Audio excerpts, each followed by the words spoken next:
Today we are going to have a session on email writing, in a way effective email writing. Now we all write emails, we receive loads of emails and send very few emails. Now what concerns us when we are writing emails? I think everybody will agree with me. Probably you send emails but they are not professional. Now what do we understand by professional? That is, do we follow all the rules that are required or all the etiquettes that are required to send emails? Sometimes yes, and sometimes definitely not. So what happens is our emails are not creating an impact on the recipient, so the person whom we want to send it to. So today what we are going to do is we are going to talk about the simple rules, and believe me, if you follow these, it becomes very easy for you to send good emails and effective emails, and definitely creates an impact on the receiver. Okay. Now the first rule that we follow here is, now if you all have written emails earlier, you will definitely know what to, CC and BCC means. So let me clear it to you. To. Now to means it's the recipient whom we are sending our email to. Whom should we include in the to address? So, or what are the email IDs that we can add? For example, you are writing an email to 10 people. So should all the 10 names be included in the to address? What do you think? Yes or no? Well, it's no, because here it depends on whether you require a response or a reply from that receiver. For example, you have two here, and then you are sending this email to 10 people. Now when we see 10 people, all those 10 people need to know what you are sending. For example, let's say you are working in a team and you have to send it to your team lead, your team manager and all your team members, including you. So should you include all the team members' names, like email IDs in the to address? No, because here it only depends on whom you expect a reply from. So keep that in mind, whom you expect a reply from or a response from. So those people's email ID would be included in the to address. So here it can be your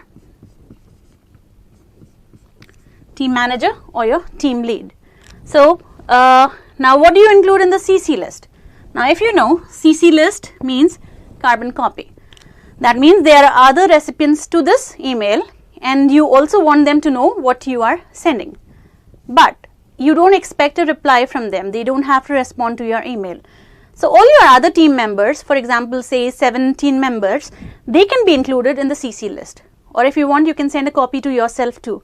So you can include your email ID also in the CC list.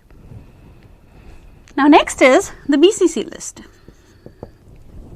Now we all know BCC means blind carbon copy. Should we really use this? That depends. Now here, if for example, if a HR of the company wants to send an email to all the employees saying like, Saturday is not working or Monday is a working day, or vice versa, like, you can say it's a holiday. All right. So what happens here is, for example, there are 100 employees in that company. Now, can the HR write all the email IDs in the to and the CC address? No, that becomes very lengthy, and definitely some people do not want their email addresses to be known. So what we usually do is, when we are sending bulk mails, and which is just general information, it's not anything got to do with the secrecy or their important issues in the email, like content in the email which should be hidden. So if it's just general information you're talking about, so all those 100 employee email IDs can be used in the BCC list. So if you have an example, for example, if you subscribe to Flipkart or Snapdeal or any of these e-commerce sites, you keep getting random messages from them. So do you think you are the only one who's receiving that? No. All those people who have subscribed to that mail receives it. So what happens? All those email IDs are included in the BCC list. So when it's official mail, see to it that you do not use the BCC list, and that's very important. Then the next one is when you're talking about the subject line. Now this is a very important aspect of an email, because what happens is we are used to writing informal letters or informal emails. So we don't really give importance to all these things in an email, like, is the subject line important or not? Yes, it's definitely important, because subject line, it tells you about your email. What is the purpose of your writing an email? For example, if I have this as my subject, so here when I say meeting, then it's not clear like, what meeting am I talking about, because there may be n number of meetings. So am I being very specific? Am I being really clear about the meeting? No, because you cannot understand. So sometimes what happens is, when people look at your subject line, they anticipate that, okay, this is going to be the content of the email. So here try to be very specific and precise with your subject line. So here when I write it, I'm very specific. I'm saying like, there's a team meeting on 3rd October at 2 p.m. So everybody knows the date and the timing. So here there's a difference between the first one and the second one. And remember one thing, never leave your subject line blank, because here many people do not take you seriously if you do not have anything in the subject line. And one more thing is, your mail may be, it may go into spam. So to avoid that, always use an effective subject line. Okay. The next one is opening and closing salutation. Okay, you're two with your to, CC, BCC and the subject line. Now you actually want to address the person. Now there are a few things that you need to keep in mind here. When you actually opening salutation is how you wish or greet the other person. Now here there are different ways of greeting somebody. We all know we say dear, hi, hello, and there was one more which we used to, but we don't do it anymore. Respected. So here, if you remember, you wrote letters when you were at school or college, when you had to write to your principal or your teacher, then you wrote respected principal, ma'am and all that. But here nowadays, like, in business communication, we do not write respected. It's only left for like, if higher authorities or when you're writing to government officials. So let's avoid this for the time being. Now look at dear, hi and hello. When you're saying dear, so whom do we use dear for? Hi and hello. Let's go on to the first one. Now dear is, do you know the person or not? Like again, it's about being formal or informal. Now if you do not know the person, or it's a formal email that you're writing, then always stick to dear. Now if you know the person, then it can be, or it's very informal, it can be your friends, your family or colleagues of yours whom you have worked for a long time and they're quite close, then you can use hi. Hello is usually informal, like you know the person but you do not know the person too well. At that time you can use hello. Now what's the salutation, like how do you address them? Like hello, dear. Now if this is an informal one, you do not know the person, so you say, we say dear Mr. Gupta. Now here can I say hi Mr. Gupta? No, because here hi is used for informal, so you can say hi, assuming the person's first name is Anil. Okay, so here you can say hello Anil or hello Mr. Anil. You can even use that. Now the same goes for Miss or any other name. But here keep this in mind, if you do not know the name of the person or you do not know the gender of the person, then you can write sir or madam. Okay. Now sometimes you don't know the name of the person but you know the designation of the person, so you can say dear HR manager, okay, dear finance manager. Then here if you know the person, definitely when you're using hi or hello, you know the person, you know the name of the person, then this issue doesn't arise. Alright, so this is with the salutation. How do you close? Like usually we write best regards and thanks, thanking you and sincerely. All these are the ways of closing your salutation. So here see to it that it's not too informal, like cheers, catch you later. These kind of terms should not be used for formal emails. Okay. Then the next one is simplified sentences. Now what people usually think is, for example, they just need to apply for a leave and they say I need 2 days leave as I am not feeling well or I am suffering from fever. So what they think, your message is just coming up to one line, and how can it be just one line? Probably my HR may not take me seriously or my team lead may think I'm lying. So what you have to do here is keep it simple and short. As long as you convey your message and you feel it's quite legible and understood, then you don't have to elaborate the information in your email. So here that is what means by simplified sentences. And one more thing, like people think they use a lot of paragraphs and provide a lot of information which is unnecessary. That should be completely avoided, because here your emails have to be crisp and clear. So everybody whom you are mailing to should understand what's the content of your email, and it's easily accessible and easily understood. That's the most important thing you have to keep in mind when sending an email. Next one is all caps or lowercase. So what do you mean by all caps? So many people I have seen, to emphasize a thing, they write something in caps. For example, you can take the subject line. Now what does this indicate? If you have any idea, people think, it's bold, it's big, and then it's in caps, so it can be easily read and understood. But that's again a misconception here. Writing something in caps indicates that you're actually shouting or you are screaming. So to avoid that, try to use sentence case, and please do not use the entirely in cap. That is a complete no for any business communication. And again, writing everything in lowercase. We usually know when we start a sentence, we start with a capital letter. So that has to be followed even in your emails. Do not write entirely in lowercase. Like for example, this would again be a wrong way to write. You can write MS capital. You can start with a capital letter. So these are a few rules that you need to follow. We'll continue with the next set of rules in the coming slide. The next set of rules is, think of who your reader is going to be. Now by this we mean whether your audience is going to be formal or informal. Is it your boss? Is it your colleague? Is it your junior? Is it your friend or family? Because if you have an idea about that, then you will definitely not mess with the language that you're using in your email. So here, knowledge of your reader is very important. And punctuation, spellings, and basic grammar. And this is one thing I really want to tell you because we make a lot of mistakes here. First of all, have your spell checker on, because you cannot afford to make mistakes in your business communication, because if you're doing that, people are not going to take you seriously. And then next, spellings and basic grammar. It's like again, now here what I want to tell you is, what we do is we are into the habit of translating everything from our mother tongue into English, which is the biggest mistake we are doing. You have to stop that on an immediate basis, because what happens is the formation of sentence is different in your mother tongue than in English. So when you're trying to translate, it gives a completely different meaning and approach to the sentence. So if you've been doing that, you have to stop that on an immediate basis.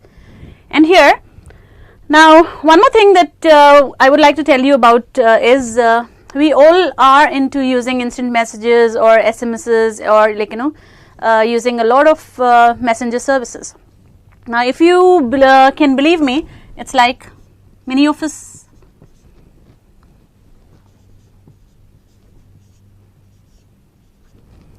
these are a few that I've written, HRU, WRU, CYA. I think you all know this. HRU is how are you, where are you, and see you.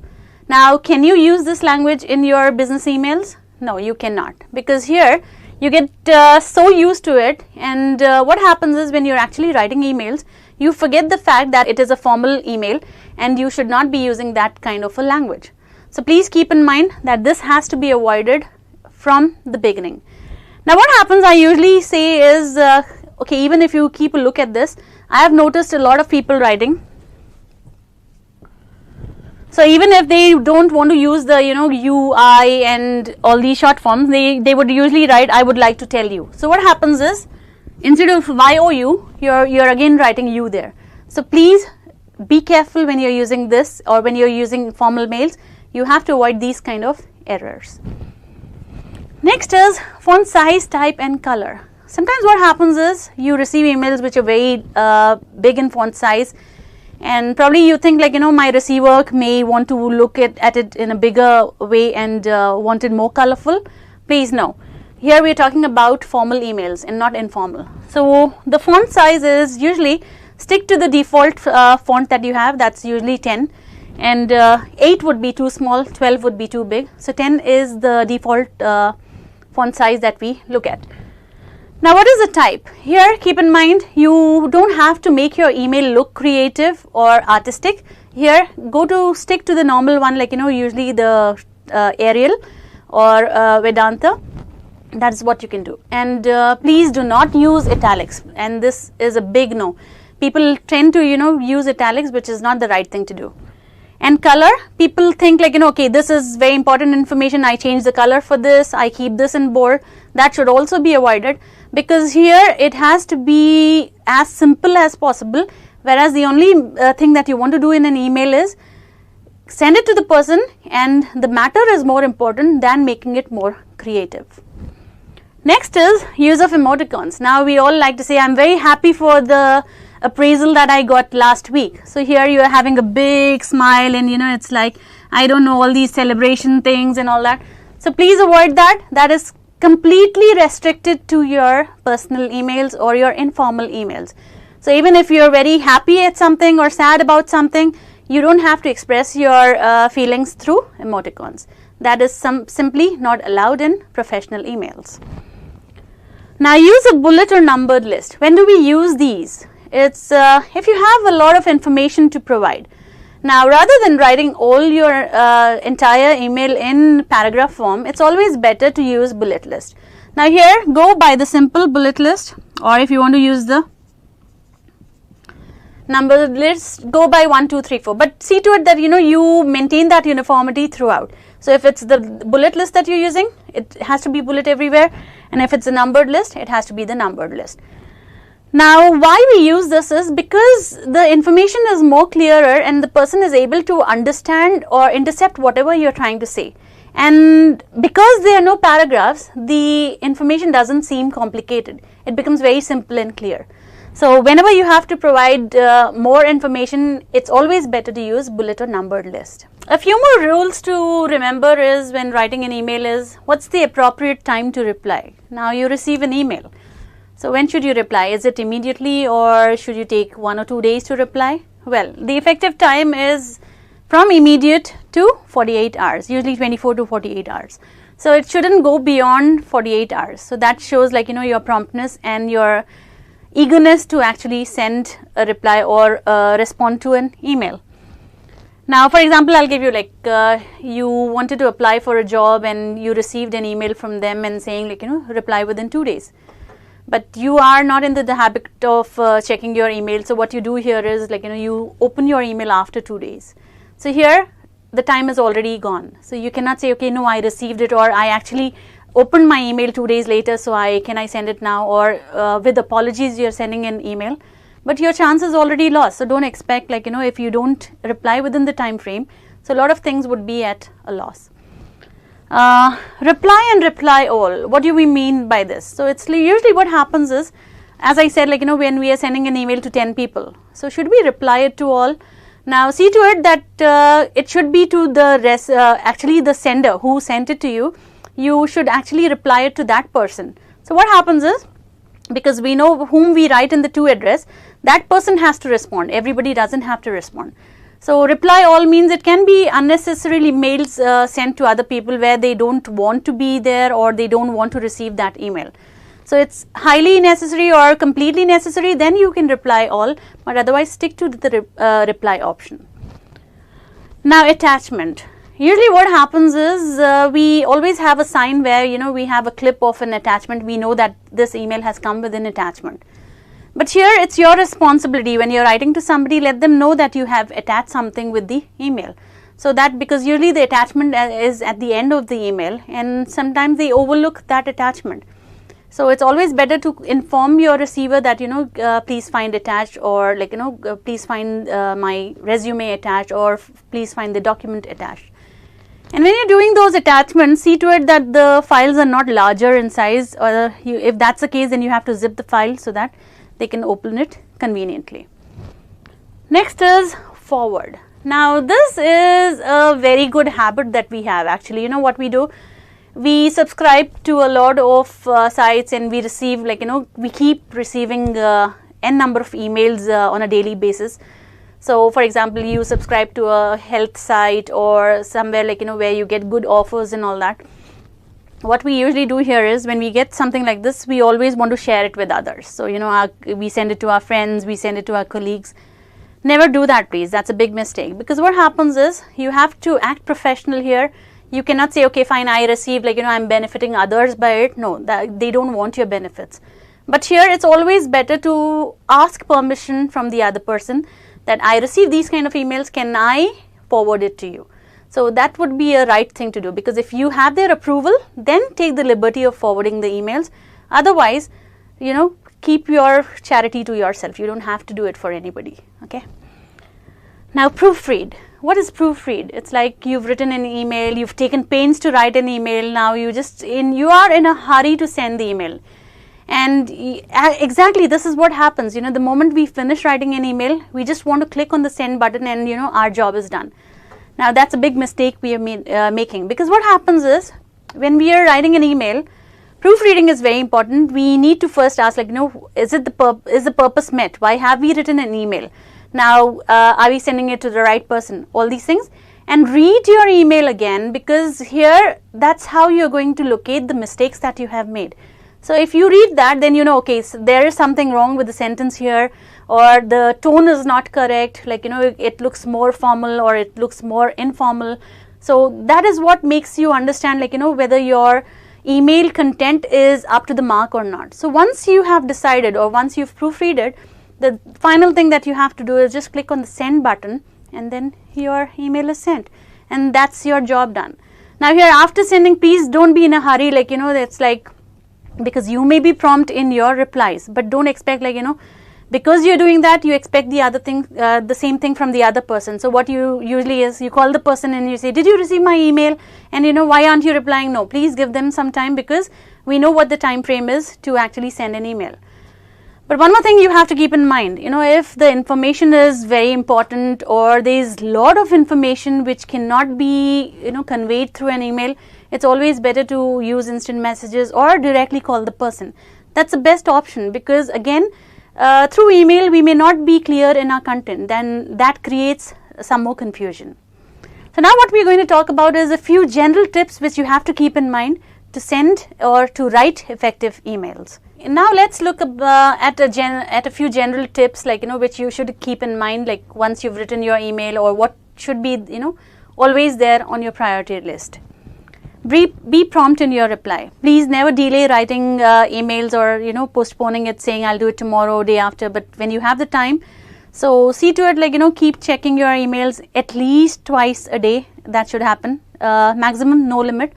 But that way you get informed, or you are informed that certain messages are important and which require a prompt reply from you.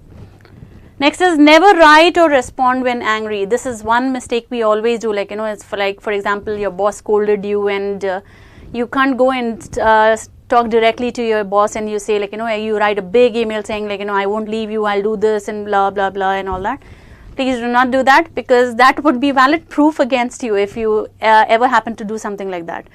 So here, never ever respond, or it's like write an email when you're angry, because they say anger is just one letter away from danger. So you add D and it becomes danger, and that's danger signal for you. Don't write lengthy emails. People feel oh, I really want to impress the other person, I can't keep my email short, so you go on writing, and it becomes a headache for people to actually read lengthy emails. So as long as your information is to the point, then you have written whatever you want to. You don't have to make your emails elaborate. Stick to the point and finish your email. Follow all the rules. Whatever we discussed so far, those are important rules. Now we aren't going into the depth, but if you happen to follow these rules, then you're definitely going to write effective emails, and definitely nobody is going to pinpoint fingers at your email saying this is wrong or that is wrong. Now click the send button only if you are sure. Please do not do it if you think you are in a hurry, you click the send button, later you realize, okay, I forgot to attach a file, I forgot to give this information, and later you're writing another email and saying, actually I forgot and that was a mistake, so I'm writing it, rewriting it or resending it. That's a big blunder. Please do not do that. So here, go through your content of the email, and only after you're sure, you think, yes, I've added everything that I want to, and I have kept everything in mind, or I have considered all the rules, then finally click the send button. So here, email writing is not rocket science. You can really do well, and just follow the guidelines, simple guidelines, and those are not really difficult rules that you cannot follow or difficult to remember. Just go by the procedure and how you should start and what all you should include, what you should exclude. If you're able to judge yourself, or if you're able to keep yourself well informed, then you're definitely writing effective emails, and your email is definitely going to create an impact on others. Thank you so much.